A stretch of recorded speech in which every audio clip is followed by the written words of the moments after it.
Hello and welcome back. It occurs to me that actually I should start my videos by explaining who I am.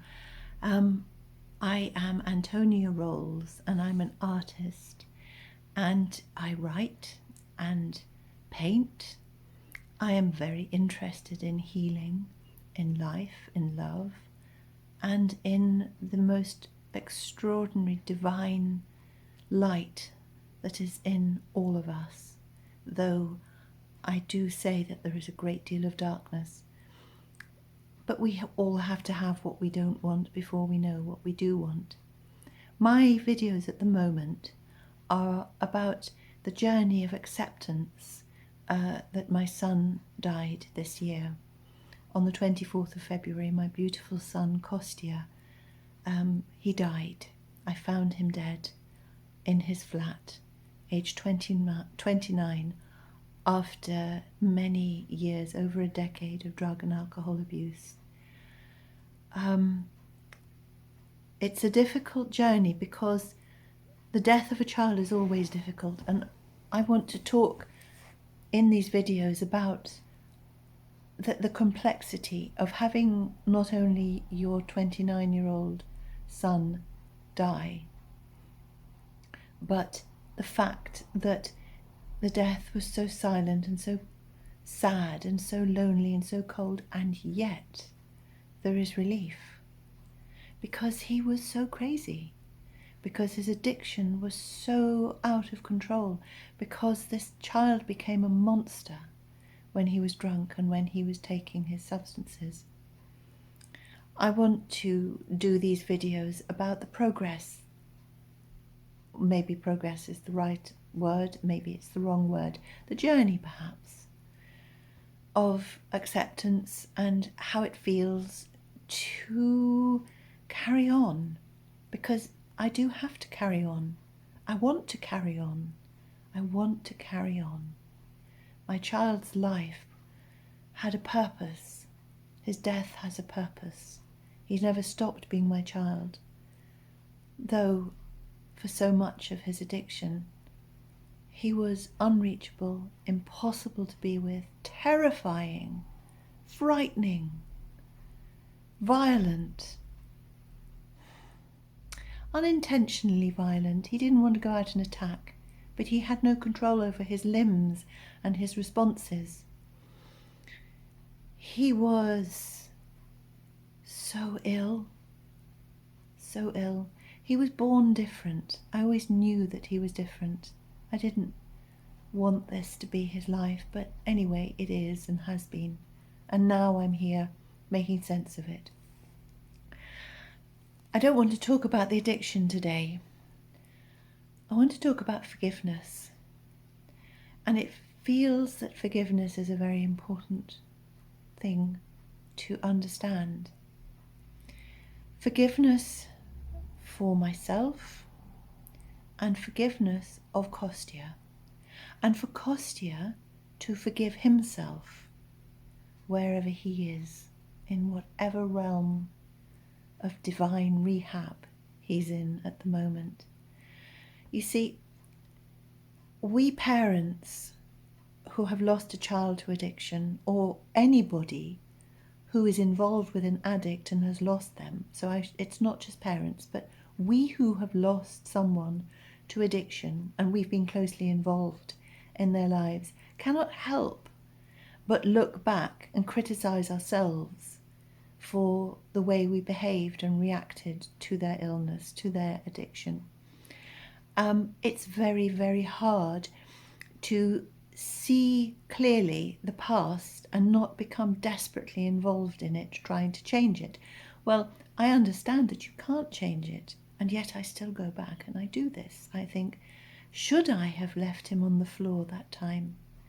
Should I have threatened to call the police if he didn't leave my house when he was a teenager?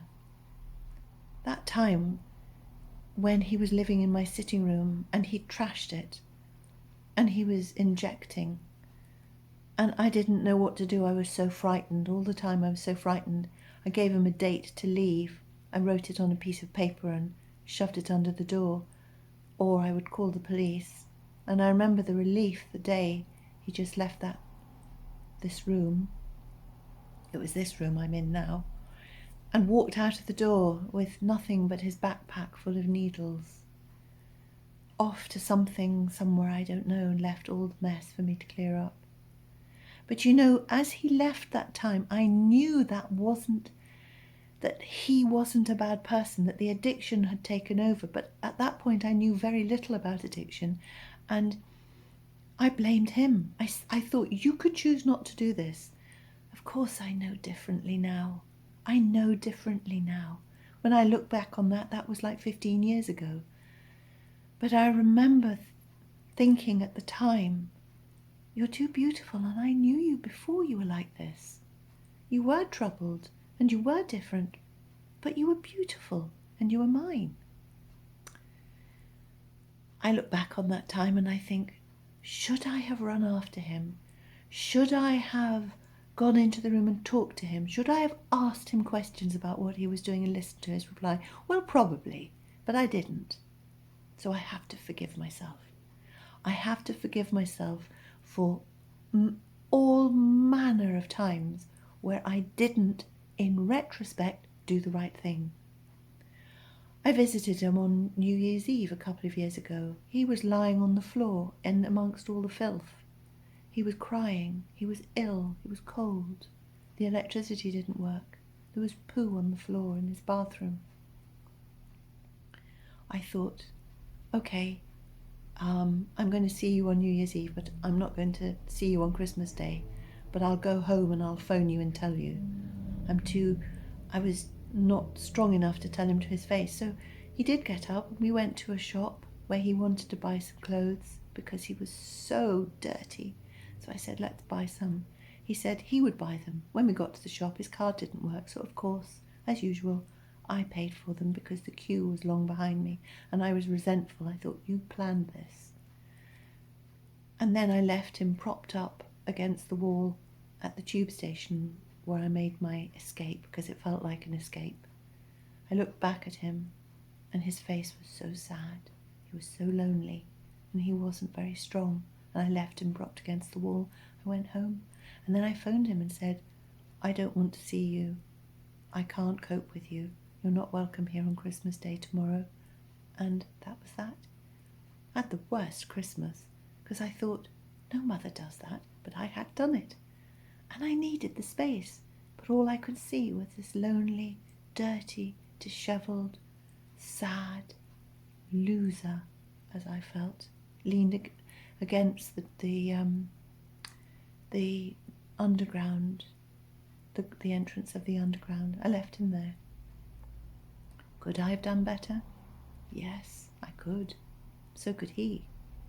I have to forgive myself for that, because now that he's died, everything makes sense. I can see hundreds of things I could have done. I can see so many ways I could have intervened. That's because he's dead, and because I can't do any more. I have to forgive myself. I have to forgive myself for not knowing.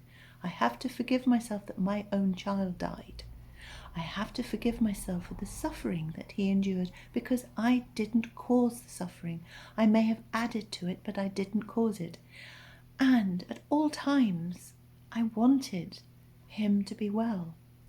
But I was frightened, out of my depth, as many of us are when we're dealing with someone in total addiction. All manner of drugs, opiates, heroin, crack, alcohol, crystal meths, prescription drugs, antidepressants, benzodiazepines.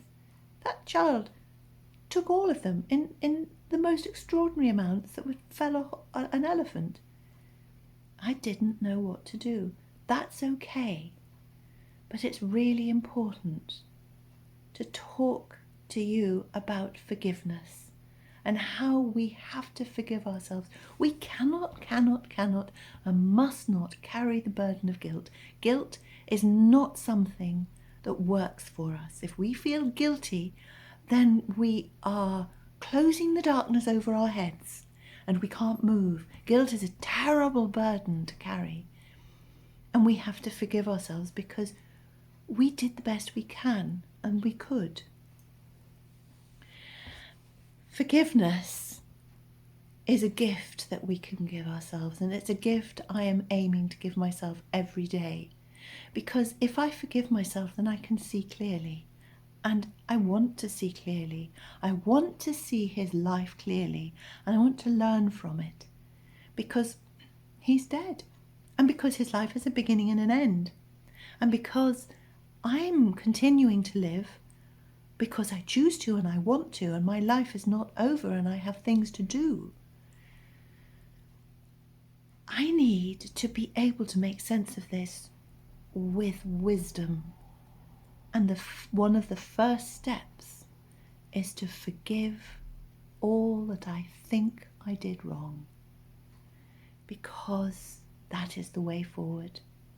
And it's important that all members of my family forgive themselves, and that I forgive them too. I can think of members of the family who I could be very cross with because I don't think they behaved very well, but they also didn't know. They did the best they could. So I forgive them. What about all the drug dealers who sold him stuff? Well, they are beyond me. I don't even know who they are. I have to forgive them. Because what else can I do? If I hold on to resentment, if I hold on to anger about them, well, who suffers? I do. They don't. They don't know I exist. Forgive them. Move on. Their story is not my story. Forgive them. I have to forgive all the doctors and nurses who I think didn't do the right thing for him. Plenty did. Some didn't. Some were absolutely amazing.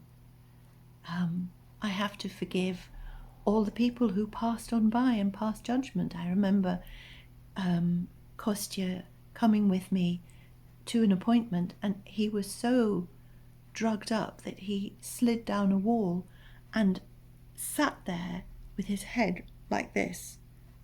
And I watched him, and I could see people passing him going, ugh, ugh, and judging him. And I was furious with them. I thought, that's my boy. He's not going to be like this all the time. And I didn't know what to do. It's awful. I have to forgive them. I have to forgive them because they didn't know anything about him and the situation. It just looked awful. And he was just one more druggie. I have to forgive them. I have to forgive everyone because I need to see this clearly, make sense of it, and move on with great love, great wisdom, and hope. So I'm going to leave you now, and I'll see you again soon. I'll do another video. God bless you and all the addicts in your life, and God bless those addicts. All of them are still our people. And when I put on the Addicts and Those Who Love Them exhibition, behind every addict is someone traumatized by loving them, I say that love is the most important word in that exhibition. So I will end this video by saying, and still we love, including ourselves.